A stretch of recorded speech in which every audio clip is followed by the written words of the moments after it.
Good morning student. आज हम start करेंगे पार्ट 22 सुब्रमण्यम भारती। सुब्रमण्यम भारती के बारे में हम इस पार्ट में पढ़ेंगे। देश के स्वाधीनता संग्राम में जहां कुछ देशभक्तों ने अपने तेजस्वी भाषणों नारों से विदेशी सत्ता का दिल दहलाया, वहीं कुछ ऐसे साहित्यकार भी थे जिन्होंने अपने काव्य बाणों से विपक्षी को आहत कर दिया। मतलब उन्होंने कोई भी अस्त्र शस्त्र नहीं उठाए, लेकिन अपने काव्य बाण जो थे उन्हें क्या कर दिया, विपक्षी को उनका दिल दहला दिया। हिंदी में यदि मैथिली शरण गुप्त, सोहनलाल द्विवेदी, सुभद्रा कुमारी चौहान, रामधारी सिंह दिनकर आदि ने अपनी काव्य रचनाओं से भारतीय नागरिकों के मन में देश प्रेम के भाव भरे, तो देश की अन्य भाषाओं में भी ऐसे देशभक्त कवि साहित्यकार हुए जिनकी रचनाओं ने अंग्रेजी राज्य की जड़ें हिला दी। तमिल भाषा के ऐसे ही कवि थे सुब्रमण्यम भारती। इनके संबंध में विस्तृत जानकारी इस पाठ में पढ़ते हैं। सुब्रमण्यम भारती 20वीं सदी के महान तमिल कवि थे। उनका नाम भारत के आधुनिक इतिहास में एक उत्कट देशभक्त के रूप में लिया जाता है। देश के स्वतंत्रता संग्राम के लिए उन्होंने जिस शस्त्र का प्रयोग किया वह था उनका लेखन। विशेषतया उनकी कविताओं ने तमिल वासियों को जागृत कर स्वतंत्रता आंदोलन में भाग लेने के लिए प्रेरित किया। सुब्रमण्य भारती का जन्म तमिलनाडु में एक मध्यम वर्गीय परिवार में 11 दिसंबर सन 1882 11 दिसंबर 1882 को हुआ। उनके पिता का नाम चिन्ना स्वामी अय्यर और माँ का नाम लक्ष्मी अम्माल था। बचपन में भारती को सुबैया कहकर पुकारा जाता था। बचपन से ही वे कविताएं लिखने और उनका पाठ करने के बहुत शौकीन थे। एट्टयपुरम के राजा ने 11 वर्षीय सुबैया को दरबार में कविता पाठ करने के लिए आमंत्रित किया। राजा के दरबार में एकत्र हुए विख्यात कवि उनका कविता पाठ सुनकर दंग रह गए। उन्होंने उन्हें भारती की उपाधि से सुशोभित किया। इस तरह वे सुब्रमण्य भारती के नाम से प्रसिद्ध हो गए। जब सुबैया 14 वर्ष के थे तभी उनका विवाह हो गया था। उनकी पत्नी चिल्लम्माल उस समय 7 वर्ष की थी। कुछ दिनों बाद सुबैया के माता पिता का स्वर्गवास हो गया। सन 1898 में भारती आगे पढ़ने के लिए वाराणसी, बनारस अपनी काकी के पास चले गए। बनारस में उन्होंने हिंदी, अंग्रेजी और संस्कृत भाषाएं सीखी। बनारस में रहते हुए भारती के व्यक्तित्व में बहुत परिवर्तन आया। उन्होंने बड़ी बड़ी पैनी मूछें रख ली। वे सिर पर पगड़ी पहनने लगे। उनकी विचारधारा में महान परिवर्तन आया। उनके हृदय में उग्र राष्ट्रीयता के बीच के कारण उन्हें ब्रिटिश राज के बंधन में बंधे भारतीयों का दुख व उनकी पीड़ा महसूस होने लगी। अपने साथ देश प्रेम की भावना सुलगाए देशभक्त कवि भारती 4 वर्ष बाद बनारस से घर लौटे। जीविका के लिए वे चेन्नई, तत्कालीन मद्रास, चेन्नई को जो आज तत्कालीन मद्रास है, में प्रसिद्ध तमिल दैनिक स्वदेश मित्रन में सहायक संपादक की हैसियत से नौकरी करने लगे, जिसके संस्थापक थे महान नेता श्री सुब्रमण्य अय्यर। अपने गीतों के माध्यम से भारतीय लोगों के हृदयों में राष्ट्रीयता की भावना जगाने लगे। जंगल की आग की तरह फैलते फैलते ये गीत शीघ्र ही राज्य के अधिकतम व्यक्तियों के हृदय तक पहुंच गए। सन 1907 में भारती ने सूरत में कांग्रेस के अधिवेशन में भाग लिया।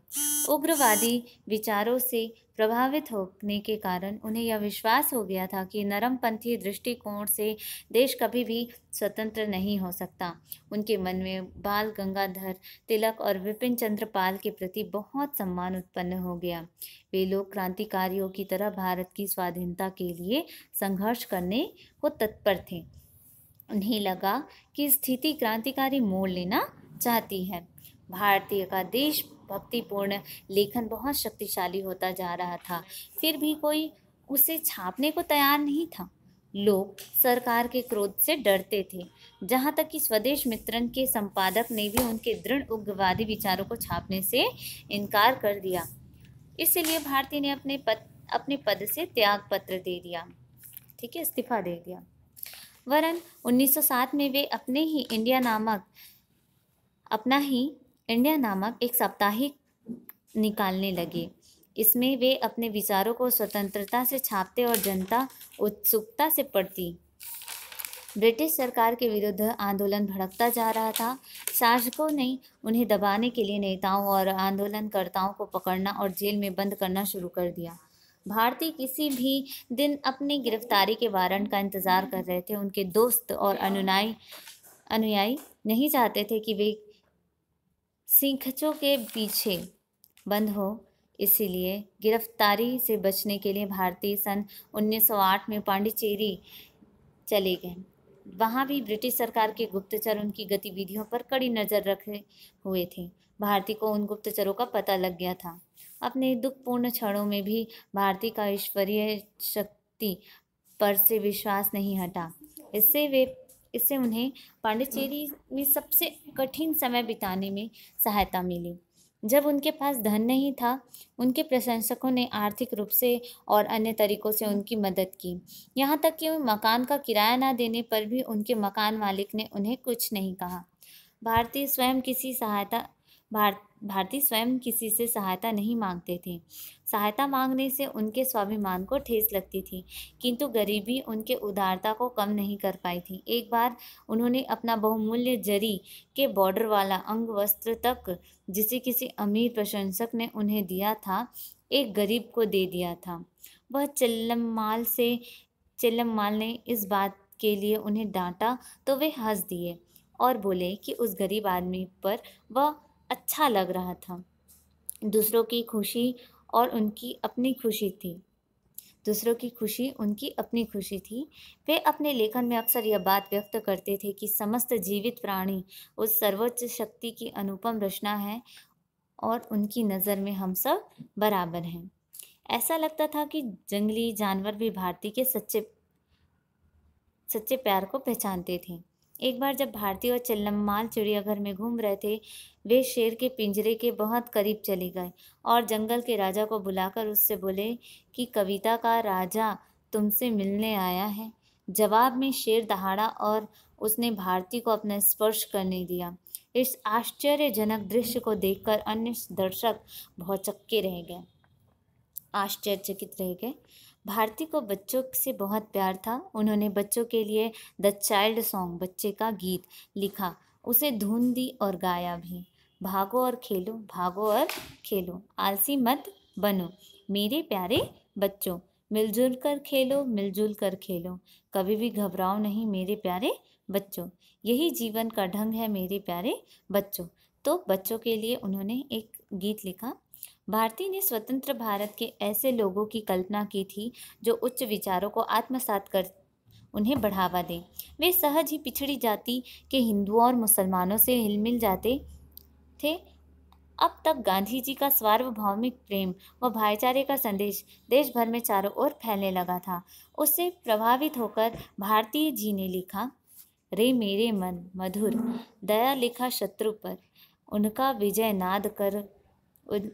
नाद का गीत, जिस पर नृत्य भी किया जाता है, कहता है, मानो मानो एक समान, एक जाति की हम संतान, यही दृष्टि है खुशी आज की, बजा नगाड़ा करो घोषणा प्रेम राज्य की। भारती ने गांधी जी प्रशंसा में कविता लिखी। बहुत वर्षों तक जियो गांधी महात्मा, कुछ क्षणों के लिए।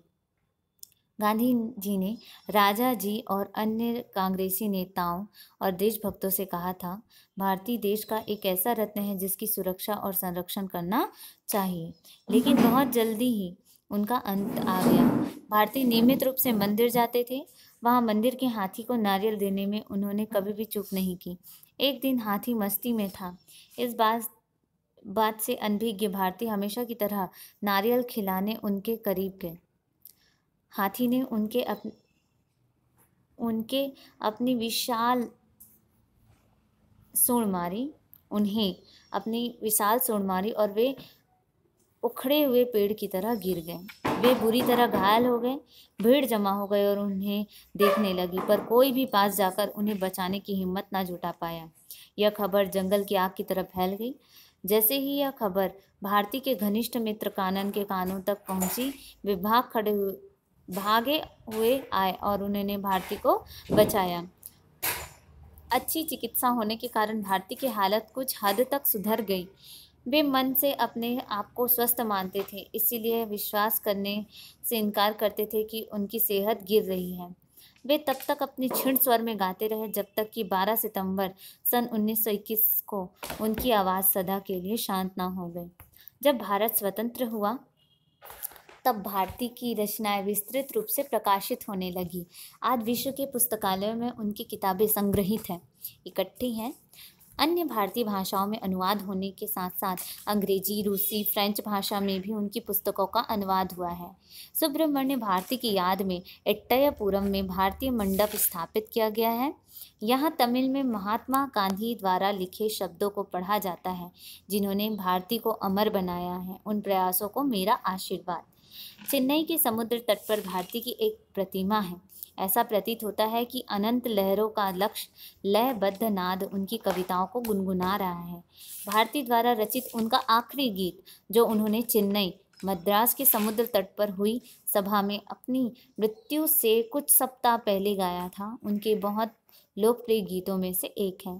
भारतीय समुदाय का अमर हो, भारतीय समुदाय अमर हो, जय हो भारत जन की जय हो, भारत जनता की जय जय हो, जय हो जय हो जय हो। तो ये उनका आखिरी गीत था जो बहुत ही ज़्यादा लोकप्रिय है। इसके बाद ये पाठ आपका यहीं ख़त्म होता है। टिप्पणी तमिलनाडु।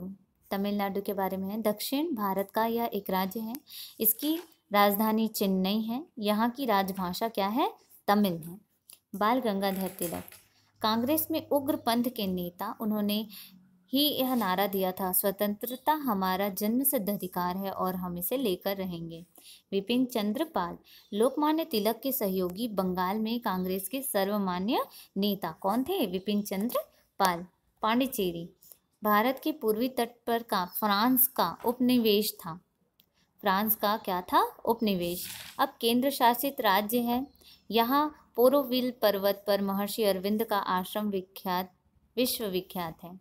राजा जी चक्रवर्ती राजगोपालाचार्य स्वतंत्र भारत के प्रथम भारतीय गवर्नर जनरल थे। कौन?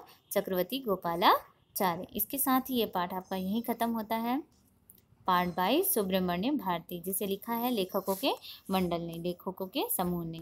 ठीक है, Subramanya Bharati. Thank you student, have a nice day.